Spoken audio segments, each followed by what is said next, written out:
Hi everyone, and welcome to the second edition of the PickGuru and RotoWire weekly PGA preview. We're going to be finding you winning picks on the PGA Tour, and we're going to go through the PickGuru featured game of the week. This week it's the Arnold Palmer Invitational from Bay Hill, and as ever, I'm joined by RotoWire's PGA expert Len Hochberg. Len, how are you doing? Doing very well, Matt. Happy to be back, but no one more surprised than me that you do have me back for a second time. So let's do it. Well, we'll touch on that later on last week's performance, but let's dive straight into the category picks this week for this week's game. So the first category is the premium picks category. It's, as you'd expect, the best players in the world: Rahm, Hovland, McIlroy, and Scheffler. Euros to the front, by the way, in that one. Who's your pick and why? Yeah, this is this is challenging. There's something to be said for all four of these guys, although it's very interesting that Jon Rahm has never played this tournament before. So my pick is going to be Rory McIlroy. Rory has been playing here for years, finishes top 11, 6 of his 7 tries. He's never been worse than 27th in this tournament. I think it's a special tournament for him because of his connection and homage to Arnold Palmer. And Rory happens to be playing pretty well right now. You know, he was number 15 in the world last year at some point, and he's back sneakily up to number 5. So really at the top of his game, or almost at the top of his game. Yeah, he seems to be Mr. Consistent at the moment. I think you could make a strong case for any of the 4 here. Exactly. I came out with Victor Hovland. He bounced back last week, came 4th, or his last effort, sorry, he came 4th. He has won 3 of his last 7 tournaments. He hasn't really done a lot at Bay Hill in the past, but last year he shot 69-68 in his first 2 rounds before kind of combusting going into the weekend. I'm going to forgive him that. And I'm going to be with Victor Hovland. I'm quite sweet on him this week. But yeah, make a case for all 4, as you'd expect. Next up is the front runners category. So again, that's limited to just 4. Matsuyama, Hatton, Sungjae Im, and Matt Fitzpatrick. Who has the Hochberg hammer come down on in this category?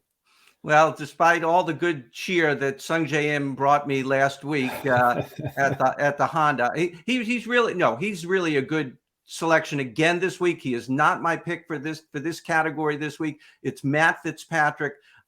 He just seems to play well here. Well, he does play well here every year. 3 top 10s in a row. It's a long track with a lot of long holes, and I would not ordinarily expect someone who's kind of slight of build to be able to get his way around this course. But whatever Matt Fitzpatrick is doing, he's doing it well and playing pretty well coming into the tournament as well. Another tough category. A case could be made for all 4 of these guys, but Matt Fitzpatrick is my pick.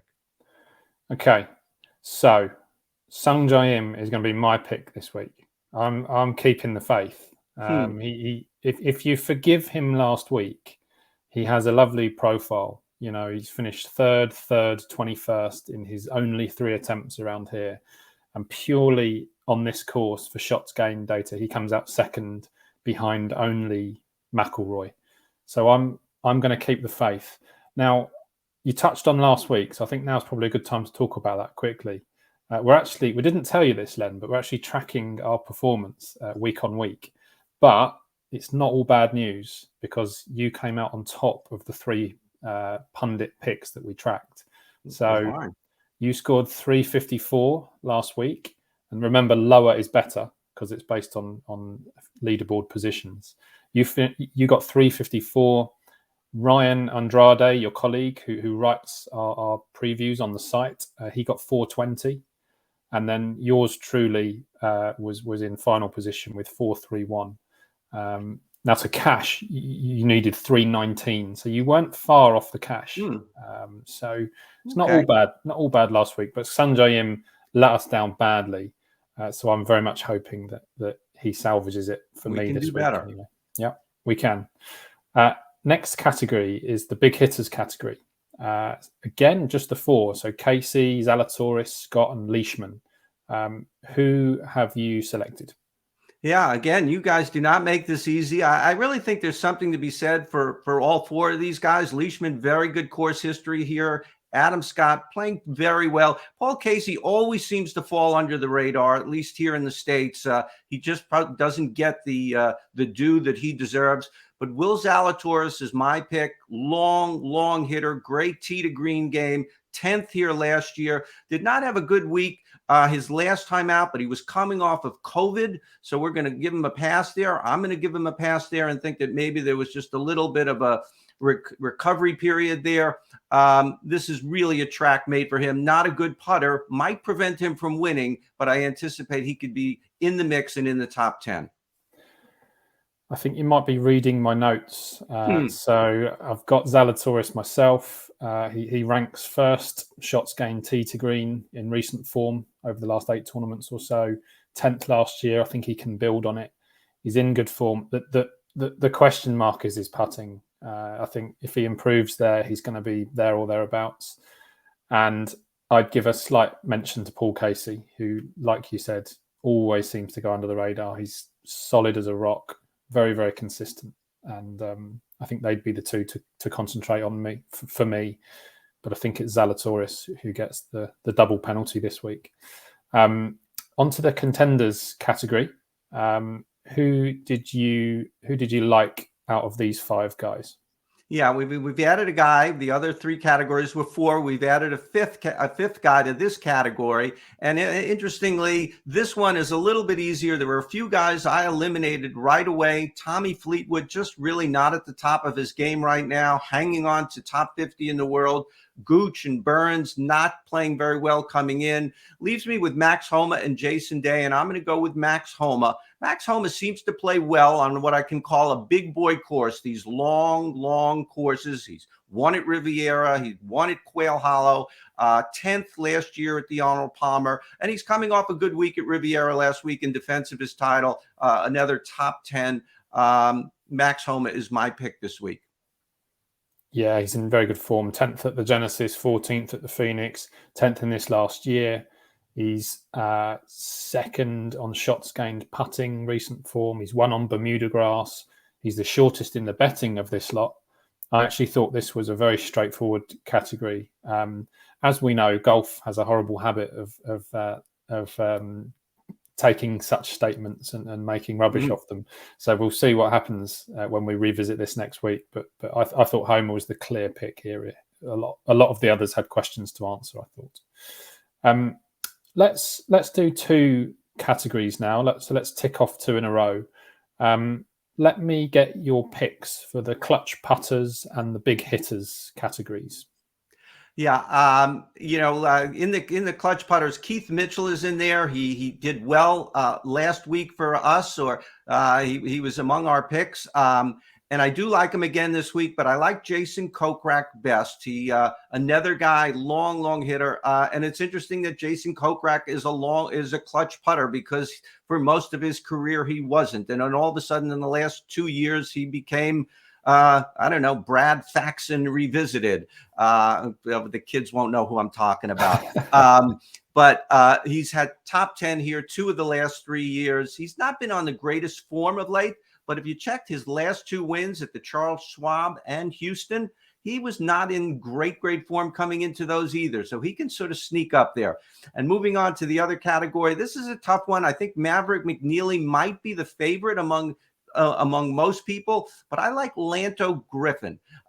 He was coming off, he's had a good start to the season, 3rd at the Amex, 16th at Pebble Beach. He was 21st here last year.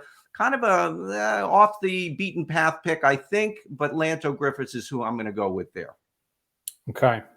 I thought the clutch putters category was really interesting, and the 2 you mentioned, I have sneaky fancies for to actually win the tournament. So I thought Kochrack and Mitchell were both serious players this week, both really consistent. I mean, Kochrack has had 6 top 20s at this tournament in his last 8 visits. So he adores the place. But Mitchell he's in fantastic form. I mean, 7th, 12th, 10th, 9th in 4 of his last 5 tournaments. And he's finished 6th and 5th here in recent years as well. So, I mean, I'll pick Mitchell just to be different from you. But either of those 2 guys, I think, have really good chances. And then just rounding off the big hitters, listen, you're the safe guy. You go for the safe picks, which is why you scored better than me last week. I'll go for a wild one. I'll go for Corey Connors, who seems to be feast or famine. His tournament form is missed cut, third. So it's all or nothing with him. His recent form, 3 missed cuts out of 4 and a 38th. Not really a lot to shout about, but he ranks 2nd here, shots gains approach in the last 6 renewals. He led round 1 last year. He can clearly play the course. I'll take a chance. I'll take a chance on him, but I admit it's a bit of a wild pick. And it brings us on to our final 2 categories, 2 interesting categories, I thought. It's the international stars, so some big names shipping in, and the Ryder Cup hopefuls category. So let's round off your picks, Len. Yeah, this the international is kind of an easy one for me. Famous last words. Justin Rose. He's played this tournament many times. I believe he's already played it 16 times, comes back every year. If you look at his recent course history here, not very good the past 3 years. I think a 63rd, a miscut, a withdrawal last year. But last year's withdrawal, he was in 7th place going into the 3rd round, woke up with a bad back, just couldn't play, had to withdraw, had to be a very painful experience, literally and figuratively for him. Really good course history, a lot of 2s and 3s through the years, top 10s. He's also coming off a 6th at Torrey Pines a few weeks back, another long straight course. So I like him a lot in that category. And in the final category, the Ryder Cup category, Chris Kirk. Last week we may have mentioned Chris Kirk. I think I ended up going with I can't remember who. I didn't go with Chris Kirk, but his tee to green numbers this year are fantastic. The best of his career. I don't know where it's coming from. He had another good week last year. He finished 7th, and that was with a triple on 15 on Sunday. So, I think Russell Henley will be maybe a popular pick in there. Patrick Reed, just a little off his game. Chris Kirk for me. Okay. Strong arguments for both, I think. It sounds like you're quite sweet on Rose. I came up with Ian Poulter. When I made this pick, I was thinking about the way that a category picks, or some people call them tier picks, games can go. And making the cut is just so important. If you have a few players that miss the cut in a category, it can make a big difference if you're on a guy who's made it and can make his way up the leaderboard. Ian Poulter has made 11 cuts in a row at this tournament. So if he doesn't make the cut this week, you know who's to blame, and he's sitting right here. He was my pick based purely on that consistency. And in the Ryder Cup hopefuls, I came out with a man that you mentioned, which was Russell Henley. I think you're right. I think he will be popular. I think he's the shortest in the betting of these. Good recent form, good statistics. He's won twice on Bermuda grass. He was the one for me. So that rounds off our picks anyway. As is becoming tradition, we're going to move on to our outright fancies for the tournament. So Len, can you give me your outright prediction for the winner and perhaps a dark horse or two that we should look out for this week? Yeah, I think my number one pick for the week is going to be Rory McIlroy. He's playing the best, or as almost as well as all the top guys. And when you throw in the course history here, I think it all adds up to him playing very well. Expect him to be in the mix come Sunday. We know that something very often seems to go wrong with Rory, but hopefully it won't happen this week. He's 10-1 here in the States, as I checked right before we recorded. And a couple of longer shots, couple of guys we mentioned in a couple of the other categories. Jason Kochrack, 50-1. I was set to go with him, and then I started to really look at Justin Rose at 60-1. I'm really torn between the two of those guys, but I like both of them a lot and they were the category picks, and I like them in the outrights as well. Okay, very good.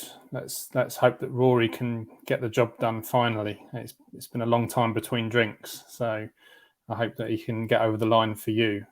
Like you said, it always seems to be something that stops him from getting over the finishing line lately.